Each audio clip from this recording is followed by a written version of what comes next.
Pernah nggak merasa otakmu lagi error? Seperti terjebak dalam loop yang sama. Overthinking, anxiety, dan rasa burnout yang dalam. Semua terasa berat bagaikan sistem yang sedang overload. Nah, bagaimana jika ada sebuah kode reset yang diberikan langsung oleh Sang Pencipta untuk menenangkan pikiran? Kode itu ada dalam surah Al-Fatihah. Kondisi ini sangat relatable bagi Gen Z. Dunia yang penuh informasi, tekanan untuk sukses instan, dan ketidakpastian masa depan membuat mental kita mudah sekali keras. Dalam bahasa yang lebih sederhana, hati menjadi gelisah. Lalu, bagaimana cara memperbaikinya? Sama seperti software yang error, kamu butuh perintah reset yang tepat.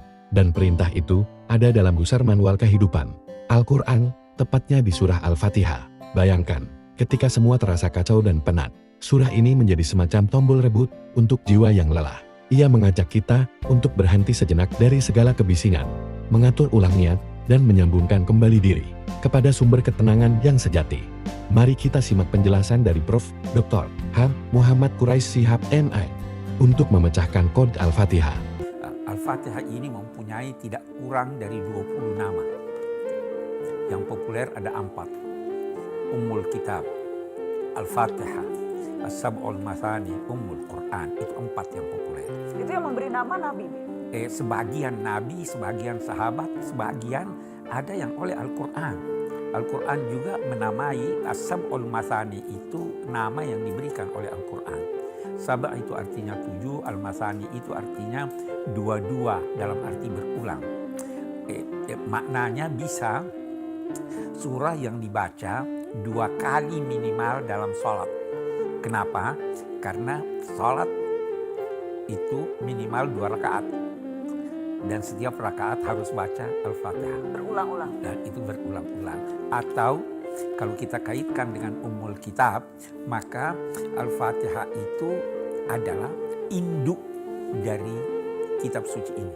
Sehingga semua ayat-ayat yang berjumlah 6.200 sekian itu bisa merujuk kepada salah satu ayat dari 7 ayat Al-Quran. Jadi Al-Fatihah itu merangkum keseluruhan inti di Al-Quran. Itu sebabnya dinamai Ummul Kitab, Ummul Quran, induknya Al-Quran, semua merujuk ke sana. Nah, ya, karena itu Al-Fatihah adalah surah yang paling agung dalam Al-Quran. Nah, tujuannya apa ini, Pak? Yang pertama, Al-Fatihah itu pengajaran dari Tuhan. Bagaimana memujinya. Bagaimana sikap ketika beribadah kepadanya. Ini semua agar supaya terasa kehadiran Tuhan dan terasa pengawasannya kepada manusia. Jadi Allah mengajarkan manusia lewat surat Al-Fatihah. Al-Fatihah itu adalah firman Allah yang mengajarkan kepada manusia apa yang harus diucapkannya. Pengajaran Allah kepada manusia ini dalam konteks Al-Quran bisa jadi dimulai dengan qul, katakanlah qul a'udzu birabbil falaq. Itu pengajaran, ucapkan seperti itu. Begitu juga Al-Fatihah. Itu mulai dari alhamdulillah. Seakan-akan Allah berkata, ucapkanlah dalam konteks hubunganmu denganku, alhamdulillah, yakni pujilah aku. Nyatakanlah, al itu artinya segala puji bagi Allah. Sehingga kalau Nana memuji satu orang, harus sadar bahwa pujian Anda kepada seseorang itu harus dikembalikan kepada Allah. Karena Allah yang memberi dia keistimewaan sehingga Anda puji. Sebelum memuji orang, puji Allah. Mau memuji orang kedermawanannya, ya toh? Alhamdulillah, segala puji bagi Allah. Karena kedermawanan ini tidak mungkin dapat dia berikan kepada saya kalau dia tidak. Itu pengajaran pertama Allah kepada manusia. Apapun yang dilakukan, alhamdulillah. Alhamdulillah. Nah, kita lihat lagi ya. Pujian di sini ditujukan kepada Allah, tetapi tidak menggambarkan Allah di hadapan kita. Dia itu, alhamdulillah itu redaksi yang menunjukkan pesona ketiga. Saya berkata, dia baik benarnya. Orangnya tidak di depan saya. Kalau muji jangan depan orang. Allah mengajarkan begitu. Allah mengajarkan begitu. Karena ada orang yang dipuji, tergiur dengan pujian. Sebaiknya memuji di belakangnya. Itu satu. Yang kedua, Allah mengajarkan kita memuji ini dengan pujian yang sangat singkat. Alhamdulillah. Kalau memuji, jangan bertele-tele. To the point. To the point, pujilah sekedarnya. Dan jangan di hadapannya. Nah, dan bagi ada satu hal lagi dikatakan oleh ulama kita, kalau ada yang memuji Anda, maka telitilah, kalau kita manusia, telitilah apakah pujian itu sesuai dengan keadaan Anda atau tidak. Kalau tidak sesuai,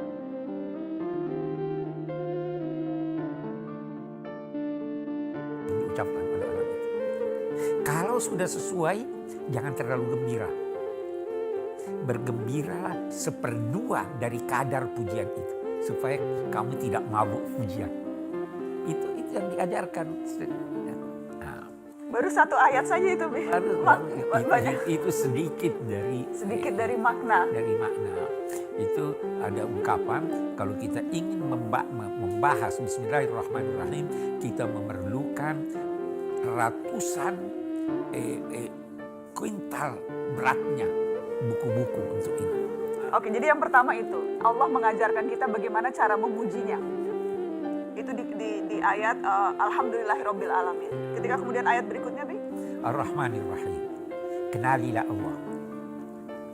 Banyak sifatnya, tetapi sifat yang paling utama bahwa dia Rahman. Rahman itu adalah dia yang memberi rahmat kepada seluruh makhluk tanpa melihat dia durhaka atau tidak durhaka. Muslim atau non-muslim. Rahman itu adalah rahmat yang dicurahkannya di dunia ini. Sedang Rahim itu adalah rahmat yang dicurahkannya di akhirat. Apakah itu makanya urutannya juga penting, Bi? Rahman, Oh iya, Rahim. urutannya sangat penting. Oh begitu, jadi bukan itu urutannya pun memberikan Iya, waktu. keliru kalau dia katakan Alhamdulillahirrahmanirrahim. Dari satu sisi, karena rahmat di dunia itu mendahului rahmat di akhirat. Nah, di sisi lain, Rahman itu adalah bentuk kata patron yang bersifat sementara. Sedangkan Rahim bersifat langgeng. Nah, di sisi lain, ada orang yang memberi rahmat kepada sesuatu, tapi dia punya kepentingan. Ada maunya. Ada maunya. Allah nggak pernah ada maunya. Tidak pernah ada maunya. Dia memberi rahmat itu karena memang sifatnya adalah Rahim. Ar-Rahmanir-Rahim. Ar-Rahmanir-Rahim. Jadi urutan pun berpengaruh, teman-teman. Urutan pun sangat berpengaruh. Oke, yang berikutnya, Abiku. Maliki Yaumiddin. Maliki Yaumiddin. Dia pemilik hari pembalasan. Anda harus yakin bahwa ada hari pembalasan.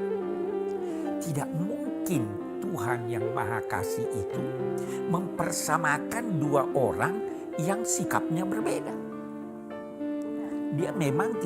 Dia memang dalam konteks hari kemudian pasti memberikan ganjaran bagi yang baik dan memberikan sanksi bagi yang buruk sikapnya.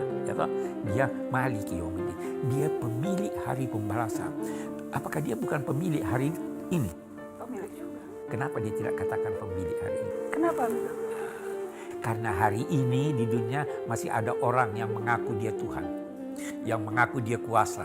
Yang mengaku dia pemilik segala sesuatu. Oke deh, biarkan aja itu. Tetapi pada akhirnya mereka semua akan sadar bahwa Tuhan adalah pemilik hari kemudian. Jadi kalau ada yang bersikap buruk terhadap Anda, tidak usah terlalu menuntut saya harus membalas. Tuhan tidak tidur. Karena ia pemilik hari pembalasan. Hari pembalasan. Oke. Ya, ya. Yang berikutnya, Abiku. Maliki Yaumiddin. Iyyaka na'budu wa Iyyaka nasta'in. Baik. Iyyaka na'budu. Itu menarik. Dia dahulukan hanya kepadamu kami beribadah. Dia tidak berkata kepadamu kami beribadah. Mari kita beri contoh. Kata hanya di depan itu? Iya, itu iyyaka mengandung makna hanya. Hanya kepadamu kami beribadah. Saya berkata, aku cinta padamu.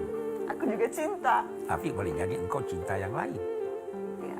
toh? Kalau Nana Abi cintaku padamu. Enggak, kalau full. begitu harus berkata hanya Abi yang Nana cintai. Jadi Artinya hanya itu untuk hanya menunjukkan itu, tidak ada yang tidak lain. ada yang lain. Saya tidak beribadah pada siapapun, hanya kepadamu. Itu satu. Kita lihat sekarang. Alhamdulillah, itu redaksi pesona ketiga. Tapi sewaktu ibadah hanya kepadamu. Iya, orang pertama yang disebutkan. Di sini orang kedua. Orang kedua, ya. Orang kedua. Iya, iya. Hanya kepadamu ya Allah. Jadi kalau beribadah, hadirkan Tuhan di hadapan Anda. Seolah-olah dia di depan Dia kita. di depan kita. Itu Nabi ada ditanya oleh malaikat Jibril, apa itu ihsan? Dia bilang, kamu mengabdi kepada Allah seakan-akan engkau melihatnya. Kalau engkau tidak dapat begitu, yakinlah bahwa Allah melihat kamu. Karena dia berhadapan, saya tidak lihat dia, tapi dia di hadapan saya, dia lihat saya. Semakin sadar seseorang akan pengawasan, semakin berusaha dia untuk melakukan sebaik mungkin. Beribadahlah sebaik mungkin, itu iyyaka na'budu Wah, iya kan. dan hanya kepadamu kami meminta pertolongan. Nah, ini ada masalah lagi. Abi kan biasa minta tolong sama Nana. Kenapa kita katakan hanya kepadamu kami minta pertolongan? Sama maknanya dengan yang awal, bahwa Sama, hanya di sini letak bedanya kita lihat. Kalau mau ke dokter, minta tolong pada dokter. Tolong saya sakit, pergilah kepada dia, tetapi ingat, minta dulu pada Tuhan. Ya Allah, beri dokter kemampuan mendiagnosa penyakit saya. Beri dokter kemampuan untuk memberikan saya obat yang sesuai. Jadi saya minta tolong dulu pada Allah, baru. Nah, ada hal-hal dalam hidup ini yang kita dianjurkan untuk tolong menolong, ya toh. Tapi ada juga hal-hal dalam hidup ini yang kita tidak bisa meminta pada manusia kecuali kepada Tuhan. Nah, jadi kita boleh tolong menolong, tetapi selalu ingat kita memohon pertolongan itu pada Tuhan. Nah, ada hal yang bagus nih, sirat. Sirat itu terambil dari akar kata yang berarti menelan. Sirat itu adalah jalan yang demikian luas sehingga pejalan seakan-akan ditelan olehnya. Kalau sabil, jalan kecil. Kita minta, ya Allah, antar saya ke jalan yang lurus. Antar, bukan tunjuki. jadi digandeng kalau perlu. Digandeng, diantar, dinaikkan di mobilnya, antar saya ke sana. Itu Anda pasti tertolong. Itu di dalam tafsir dikatakan ada perbedaan antara hidayah ila dan hidayah tanpa ila. Kalau hidayah dengan ila itu memberitahu. Kalau hidayah tanpa ila maka itu berarti mengantar. Di sini ihdina as-sirat, antar kami ke jalan lebar. Bukan cuma lebar, yang lurus supaya tidak jauh perjalanan. Yang bahkan orang pun bisa ditelan saking luasnya. Saking luasnya. Ya, bagus, itu Nana bilang begitu. Kalau begitu bisa bermacam-macam orang ada di sana. Kalau jalan sempit saya sendiri, saya bisa senggol kiri dan kanan. Ya Allah, biar jalan lebar. Boleh jadi orang yang di samping saya ini beda pandangannya, beda mazhabnya. Kita mari berjalan semua di situ. Karena jalannya lurus. Jalannya lurus dan lebar. Lebar. Tidak perlu berdesak-desakan. Kenapa perlu bertengkar? Jalan menuju surga banyak. Jalan Lebar. menuju ke surga banyak, lebih banyak daripada jalan menuju ke Roma. Kata. Dan itu ummul Al-Quran. Nah itulah ini Siratal Mustaqim. Baru dia katakan ghairil maghdubi alaihim, bukan orang-orang yang dimurkai. Lihat lagi adab pada Tuhan. Jangan berkata bukan orang-orang yang engkau murkai, yang dimurkai. Tapi ketika berkata nikmat, ghairil maghdubi alaihim siratal ladzina an'amta alaihim, jalan orang yang engkau beri nikmat. Ketika nikmat pasti dari Allah. Pasti dari Kalau Allah. murka belum tentu dari Allah. Belum tentu dari Allah. Jangan mengambil hak prerogatif Allah untuk bilang Allah murka. Itu maksudnya. Itu maksudnya. Jangan nisbahkan sesuatu yang buruk pada Tuhan. Ini kan inilah yang dikatakan ini pengajaran Tuhan kepada kita. Mau berucap, ya Allah, itu kok jangan murka ya Allah. Jangan berkata begitu. Kalau ada sesuatu yang Anda rasakan tidak baik, cari penyebabnya pada diri Anda. Jangan berkata ini karena Tuhan. Jangan langsung salahkan Allah. Jangan salahkan Allah. Kalau nikmat langsung berikan Langsung Allah. kita balik itu. Shiratal ladzina an'amta 'alaihim ghairil maghdubi 'alaihim waladdallin. Dan bukan orang-orang yang sesat. Kata sementara ulama, al-maghdubi 'alaihim itu adalah orang yang sudah tahu kebenaran tapi tidak mau mengikutinya. Orang ad-dallin itu orang yang sesat. Dia mau cari kebenaran, dia tidak dapat. Sehingga tidak mendapatkan kebenaran itu. Nah, kita bermohon, ya Allah, jangan sampai saya masuk kepada kelompok orang yang sudah tahu kebenaran tetapi tidak mau mengikutinya. Jangan juga mengikuti orang-orang yang tidak tahu kebenaran karena sesat. Itu. Jadi, Al-Fatihah bukanlah bacaan pasif. Ia adalah serangkaian perintah aktif untuk merestart mental dan spiritual kita. Setiap kali kamu merasa sistem dirimu mulai error, jalankan kode ini. Baca dengan menghayati maknanya. Kunci utama untuk kesehatan mental Gen Z mungkin sudah ada di genggaman kita. Dalam salat kita, 5 waktu sehari. Sudahkah kita menjalankan kode ini dengan benar? Bagikan video ini pada seseorang yang perlu mendengarnya. Dan komen di bawah, kode dari Al-Fatihah mana yang paling membantumu?